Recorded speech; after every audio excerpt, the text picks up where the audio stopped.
Traci Lords was born in May of 1968 with her real name being Nora Kuzma. She has starred in a string of straight-to-video films as well as appearing in such mainstream movies as Blade and Cry Baby. She has also branched out into the music industry, releasing solo albums and songs for the soundtracks of Mortal Kombat and Pet Sematary 2. She was born in Ohio but grew up in Redondo, California. Traci's parents would split up when she was just 7, leaving her mother to raise Traci and her 3 sisters. Her friends have said that she was a plain-looking young lady, but by the 8th grade she was developing as a woman and had started smoking and drinking.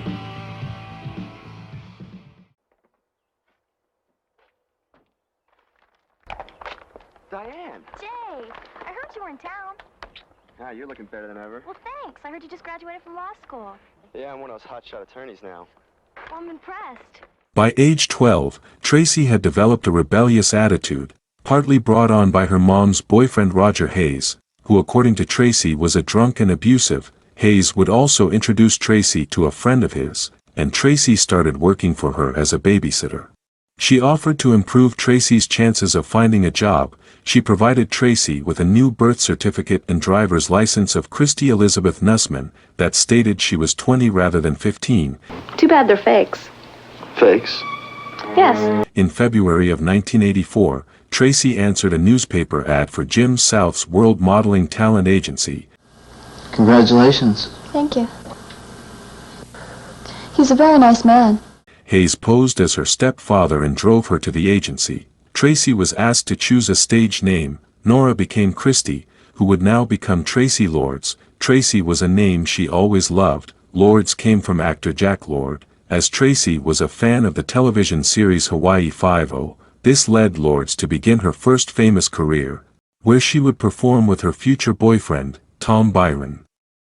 From 1984 through May of 1986, Traci would become one of the industry's top drawing powers. Her films were praised and were fast sellers at the video stores. This was at the infancy of VCR technology, with another tape format, Betamax, and VHS tapes duking it out in the home video market wars. The adult industry would choose VHS to distribute their films, and thus VHS would win this war, becoming the preferred home video format for the next 25 years, a record that has still yet to be broken. Traci Lords, Ginger Lynn, and Christy Kanyon were really the top stars at the time. It was due to them that the entire VHS era became what it did. Star Wars, the first Indiana Jones movie, and adult films were the catalyst for the home video market worth billions of dollars. Traci Lords was at the forefront of one of the most lucrative consumer products of all time. The sale and rentals of adult films had a bigger impact on mainstream entertainment than what many give it credit for. And it wasn't just in North America. Her films would be hits around the world, which, as we will get into, will be the only legal home for many of them. Another aspect of how Traci Lords and adult films shaped the home video market is the marketing of the films themselves, with posters and various other print materials being available to buy from the films. Adult movies produced the formula for direct-to-consumer marketing, as well as creating the mail order system. Lenny, could you help me put away this stuff in the kitchen, please? Traci would either star or be a featured performer in such landmark adult films as New Wave Hookers, Those Young Girls, Wild Things, Sister Dearest, Educating Mandy, The Adventures of Tracy Dick, and dozens more. She would also star in softer adult films like the Electric Blue series. She would also perform in some really underground adult films that not many know of, such as California star Pony Girl. Hey, Vicky. Do I know you? No, but I know you. Oh, is that right? Yeah, my friend over at Kai Siggs, he says that you put on quite a show last week. I don't know what you're talking about. Traci found this success that came almost overnight, going from a loner girl to an adult starlet, making money while finding a certain sense of family and belonging. She finally felt important. She felt this security that no one would notice what she was doing. Adult stars were not quite the mainstream names they are today, plus she knew that her mom wasn't watching any of this stuff. She did write her friends and said that she was modeling. Susie Randall, A renowned erotic photographer said it was like a feeding frenzy over Tracy. Photographers would come from all over the world just to capture her on film. Jim South had a wall of calendars and every day for Tracy was booked for months in advance. You also have to keep in mind that she was still going to high school, practicing with the swim team during the day. Every adult magazine and adult production company wanted her. She worked with the legends of the time like Ginger Lynn, Christy Kanyon, Tom Byron, and Harry Reams. Her fanbase would also steadily increase. She had risen to the highest level of success and stardom that an adult star could have reached at that point in time. If the internet had been around, there is no doubt she would have been the most downloaded woman. Really are very pretty. Can you act? Well, you know, all girls can act a little. But with me, it's different. See, I'm an actress. I'm professional. Ask me to play a part. Her fellow actors and the filmmakers would praise her skills. Nothing ever seemed forced or unreal. Her scenes came off as passion-filled and not like she was acting. Obviously, adult films don't require the same level of acting as a mainstream movie, so the comparing of quality and standard of acting in mainstream films against XXX movies is unfair. But Tracy did show more acting skills than the average adult performer.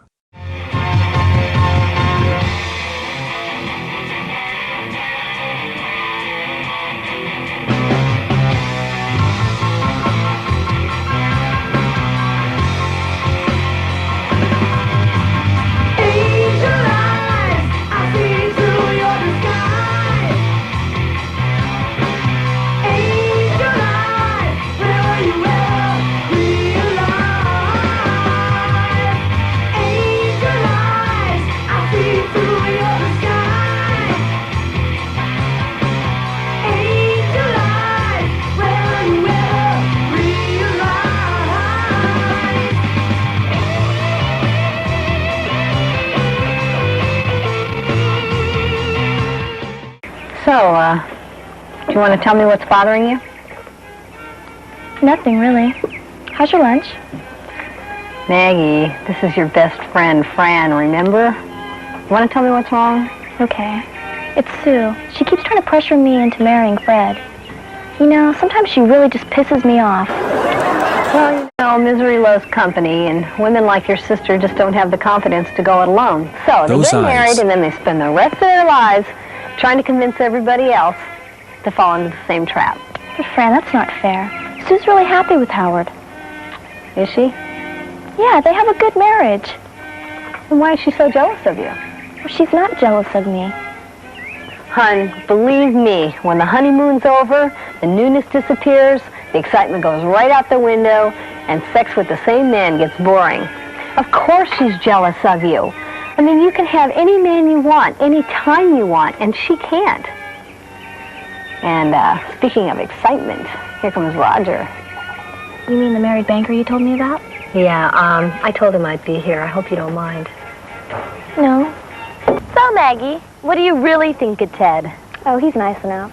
Well, then. Would you quit pushing? Who's pushing? You are, dear sister. I'll get married when and if I please. Do you understand? But Maggie... No buts about it. And if you bring up the subject tonight in front of Ted, I'm going to kill you. Okay, okay.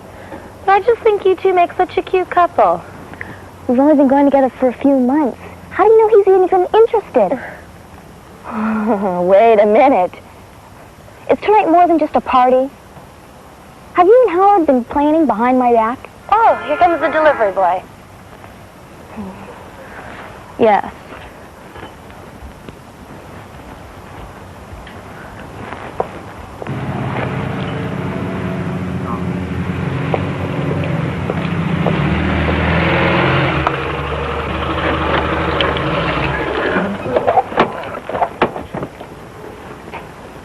Doesn't he have the cutest little pair of buns that you've ever seen? So why don't you tell him that? Maggie, I'm a married lady. That's my point. Why settle for meatloaf when you can have candy? Oh, you're terrible. Come on, I have a million things to do. Let's go. Listen, I said I was sorry. Didn't I warn you not to bring up the subject today? I never once brought up the word marriage. No, but you sure did hint about it all damn day. Maggie, I was just trying. You were pushing. Ted, I'd like to go home now. Hey, come on. It's not even night yet. Listen, I'm not feeling well and I'd like to go home. Maggie, please. You don't have to go. Come on, Ted. Thanks for inviting me. It was our pleasure. Nice dinner, too, Sue. Come on, Ted. Maggie, I'll call you tomorrow. Howard, they're leaving. Little angry there, let's see if we are in a better mood in this next clip.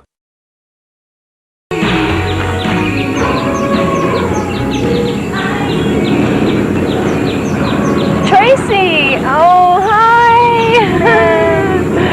So good. I'm so glad you're there to pick me up. Tracy also had a decent sense of comedic timing.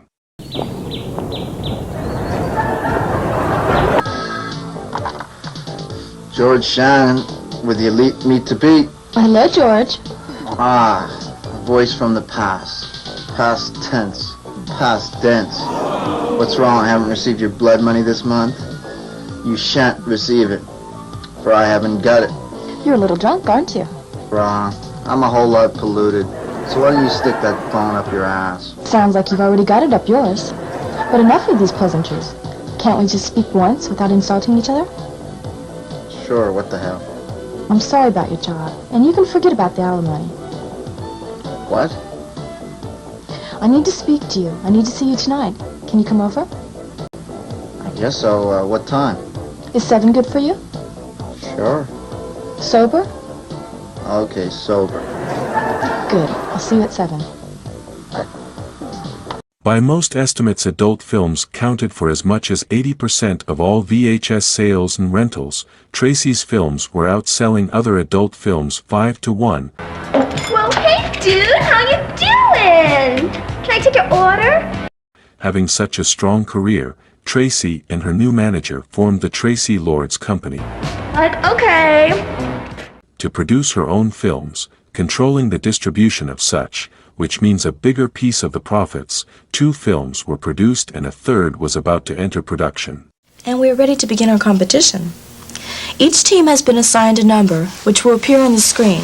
To vote for your favorite team, just dial our toll-free hotline, 1-800-REDHOTT. Bent. Her thinking that she could keep her adult career and real life apart would soon be proven to be wrong. There are conflicting reports as to who, but someone tipped off the FBI about Tracy's real age, possibly her mom, possibly a teacher at her high school, a rival producer or star.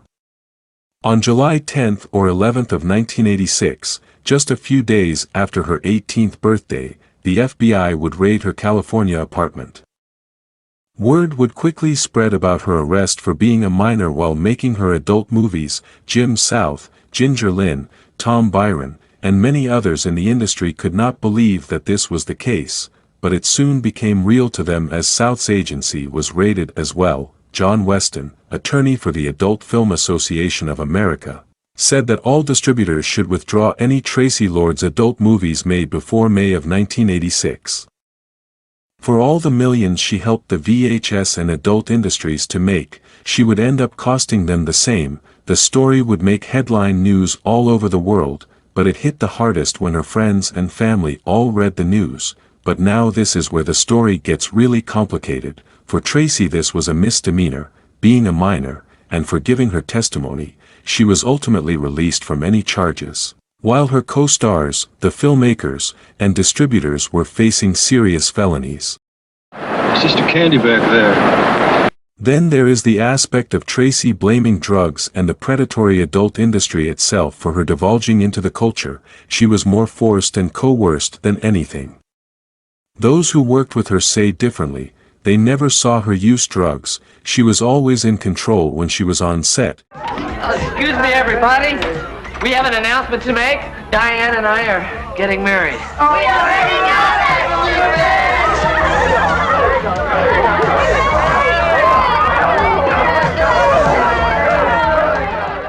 Tom Byron has said the way she was on screen was the same way she was when they were at home. There have been some that said that Tracy was working with the government all along. She counters that by saying she has no idea who turned her in, that she would like to find out who did it herself. Yes? Vicky, it's Gil. Hi, Gil. What's up? Something came up with Randy. Oh? What's wrong? We, kind of had an initiation thing for him last night. It got a little out of hand. Could you come over and talk to him? Yeah, I'll be right there. I can't believe the guy took it seriously.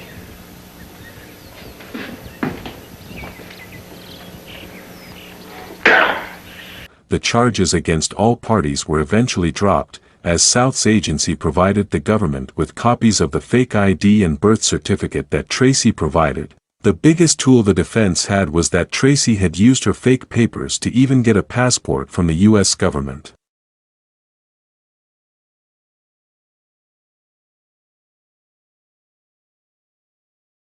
When it comes to her co-stars, they clearly had no idea that she was under 18, just being the actors it really wasn't their responsibility. They have said that she was never the victim, that she was loud and proud about her adult success. And that she would never get carded when buying cigarettes or getting into clubs and bars. Instantly all of her films were illegal and copies were to be destroyed in most countries around the world, but namely in all of North America where it hurt the most, except for one film titled I Love You Tracy, made after she was 18 under her Traci Lords company, which only added fuel to the fire, and more conspiracy theories would rise from the ashes. Namely that Tracy did all of this to have the films that she didn't own taken off the market. And this one legal film would reap all the profits off of her name. Tracy would in fact sell the rights to I Love You Tracy for $100,000, which is pennies on the dollar for what it could have made. Then she went away for a few months. She did that in part because she was in fear for her life, as the adult industry might have someone try to get even with her. Tracy even said she received a couple threats. Tracy also said she wanted to leave her adult career behind her. Can I borrow a screw? Huh? You talking to me? Yeah, can I borrow a screw? You have a whole box full. Oh yeah, sure. Let's see. Let's try this one. Thanks. Can I help? Yeah, do you want to take a look? Yeah, I'd love to. Let me see. Wait, what's this? Are you a rocker? What's a rocker? I'm a rocker. You look like a roller to me. There was a new video format coming into play, Laserdisc, which was beginning to make its move. It is possible that Tracy could have done to Laserdisc what she did with the VHS tapes' rise to power. There was more money overall to be made in the adult industry, which the Tracy scandal was a black eye, but the industry would bounce back and continue to thrive. The fans of Tracy would be left with moral questions that continue to this very day. Some fans just think of the scandal as who knew, while others are disgusted, others questioning is it wrong that they enjoyed her films. Once you become a fan of someone it is hard to deal with such a scandal. It's like the fans of Chris Benoit thinking of him as a great wrestler, and rewatching his matches, but then it hits what he did to his family. It is a hard set of emotions and questions that fans often never fully answer to themselves. Yeah, Would you like to see the piece now? that would be wonderful, Jane.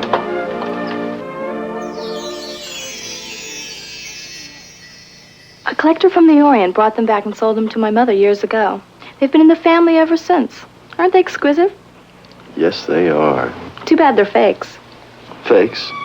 Yes, the real Seven Stars of the Orient were stolen by a group of bandits after the First World War. Legend has it that they were given to a group of monks for safekeeping. There was an ongoing war raging against the adult film industry. The Federal Pornography Commission led by President Reagan's Attorney General Edwin Meese was set to study the societal impacts of pornography, and to outline how to further detour and contain the adult industry. Ginger Lynn was pressured to go before the grand jury, to testify on behalf of Tracy against the industry, where she was presented with photos shot from afar of herself and Tracy and the crew filming a scene. When she refused to testify, she said that they watched her every move, and 5 years later she was charged on a false tax return. Ginger had to spend 750 hours doing community service and 3 years probation. Excitement video owner, Ruben Gottesman, was later sent to prison for a year after an undercover police sting, in which he was still selling Tracy's films, and admitted to undercover officers that he knew she was under 18. The legality of her films in other countries around the world is varied. In some areas the legal age of consent was 16, so the second half of her adult films are legal in these areas. Samantha Fox was only 16 when she started posing nude, which was legal at the time in England if you had a parent's consent. Czech Republic was one of the lowest with the age of 14 at one time. To be safe, just assume that all her adult films are illegal. All of the master film and tape stocks were destroyed, making producing new tapes and DVDs impossible. All that is left of her films other than I Love You Tracy are second-generation copies. Tracy would see this as a chance to turn her life around. Other adult actors would often return back to their adult career, some out of the need of money. And to Tracy's credit, she would close the door on her adult film career and never return. I don't know, but I know she was here. I can just feel it. Susie, how happy to see you back. We do act now. He thinks you're Susie. Oh, quick, put on costume. We do trick now. Costume? She wore this? You said she'd do anything. I guess so. Tracy would now decide to give real acting a chance, enrolling in the famed Lee Strasberg Theater and Film Institute, where she studied for 3 months. After leaving the school, Lords began placing ads in various Hollywood trade papers. She was contacted by John Travolta's agent Fred Westheimer, who agreed to represent her unofficially, setting her up with a few auditions, where she won a role on the show Wise Guy. She had a hard time being taken seriously. Studios and casting directors weren't exactly knocking down her door. She met director Jim Wynorski, who was doing the remake of Roger Corman's 1957 sci-fi classic Not of This Earth. He would cast Tracy in the lead role of Nadine's story, marking her first mainstream movie. He would later say he did it because of her notoriety from the scandal, as it would be instant publicity for the film. In the film there was a full frontal nude scene, which would be the last nudity for Tracy. Jim can have it on his tombstone that he was the last director to shoot her topless. She was actually offered a role in Jim's next film, but turned it down because of the topless scenes in it. She knew that to be taken seriously she could never do any nude or topless scenes ever again. And let's toast a real star. To you, Nikki. Oh, to you. To Hollywood, where dreams really do come true. Released in 1988, the film wasn't a huge hit in theaters, but found its legs on video, keeping up Tracy's stock in the home video market, where she would earn the title of a B-movie queen. That is not a dig at her career. There is a lot of money and fame to be had with television and straight-to-video movies. You could steadily find Tracy's face on VHS covers, posters, and displays at every video rental and retail store. Her films were also decent hits on the Laserdisc format. Tracy would try her hand at other straight-to-consumer projects, such as her own 1990 calendar, a special guest round girl and commentator in Foxy Boxing in 1986. In 1988, Tracy would release a workout video titled Warm Up with Tracy, with a follow-up video titled Advanced Jazz Aesthetics in 1993. There would even be cardboard standees. Tracy would also steadily appear on the covers of fashion and entertainment magazines. She would perhaps gain most of her mainstream fame with appearances on the biggest hit shows of the 80s and 90s, Married with Children, Melrose Place, Roseanne, Tales from the Crypt, Will and Grace, and MacGyver. She would gain another mainstream theatrical movie role in legendary director John Waters' 1990 movie Cry Baby. She had memorable parts in 1995's Virtuosity, 1998's Blade, 2008's Zack and Miri Make a Porno. Needless to say, that Traci Lords has kept herself quite busy taking her acting career seriously. Tracy would also get to flex more of her comedic muscle in a string of low-budget comedy films, namely Fast Food with Jim Varney. Hi there, boys. Who's in charge here? I am. Well, I'm Dixie Love, and I'm looking for employment. You mean here? Don't you have some work to do? Oh, yeah. You want to work here? Only if I get to wear one of these. And Nut House. Other than smoking, Tracy has maintained a healthy lifestyle, with the help of aerobics that she has done ever since it came into fashion in the 80s. She has also been involved in creating music since 1989, releasing a host of singles and one full-length album, 1000 Fires, on February the 28th of 1995. In 1992, Tracy did a guest duet on the Manic Street Preachers' Little Baby Nothing. The guys in the band actually brought my name up to their producer, Steve Brown, and then Steve called Benji Gordon over at Columbia and said, how can we get a hold of Traci Lords? And he started his process of trying to find me, which didn't turn out to be that difficult. He called Jill Berliner, my music manager, and said, you know, is she doing anything? I had just finished a film. So I said, God, I haven't sang in like a year or something. You know, I sang on the Crybaby soundtrack. So I was a singing actress then, and then I thought, well, I don't know if I can get this together quickly enough, because it was only like 4 days or something to learn the song, get it together, and come here and sing. It's like, okay, now I'm gonna sing, la. You know, it was scary. It was really scary. But I thought, you know, it's something I've always wanted to do. So what the hell?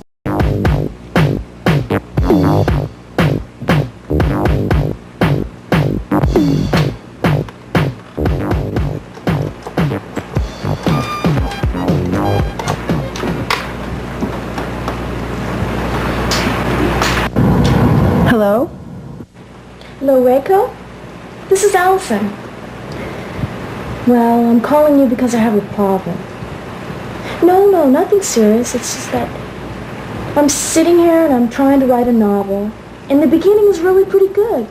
In 2003, Tracy released her autobiography Beneath It All. While praised by critics, Tracy's sister Rachel Kuzma has since came forth and pointed out a number of lies and misleading statements, as has those that worked with Tracy in the adult industry, leaving a number of question marks.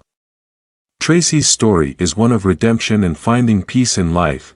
She has a solid fan base and has made a nice living for herself, coming from almost nothing to become a movie star.